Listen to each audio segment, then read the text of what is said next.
votre foi. Nous allons lire un passage dans l'Épître aux Hébreux, chapitre 11, à partir du verset 1er. Il est écrit « Or la foi est une ferme assurance des choses qu'on espère, une démonstration de celles qu'on ne voit pas. » Hébreux 11, verset 1er. Amen. Une compréhension intellectuelle de la foi restera inefficace si cette compréhension n'est pas suivie d'une démarche spirituelle. Vous pouvez avoir appris à nager dans un livre, mais je vous déconseille fortement de vous jeter à l'eau si vous n'avez pas pied.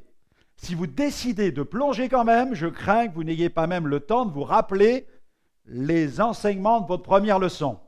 La foi tire sa puissance d'une batterie divine inépuisable, la parole de Dieu. Et sans la parole de Dieu, la foi ne peut rien. Grâce à elle, elle peut emmagasiner de l'énergie. Elle est prête donc à remplir sa fonction. Ensuite, lorsque vous l'exercez, vous la mettez en mouvement. C'est à ce moment-là que la foi est en mesure de libérer la puissance de Dieu. Vous pouvez disserter sur la foi, lire des livres sur la foi, écouter les meilleurs sermons sur la foi. Mais ce que Dieu attend de vous, c'est que vous l'exerciez.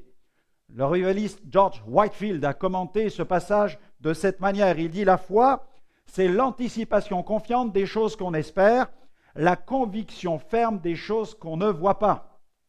Les anciens l'ont possédée. La foi n'est donc pas une nouveauté, mais elle demeure très actuelle.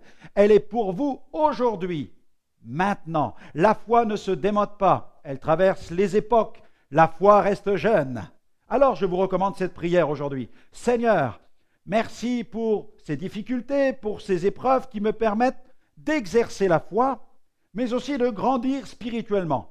Elles seront un tremplin vers ma glorieuse destinée. » Amen.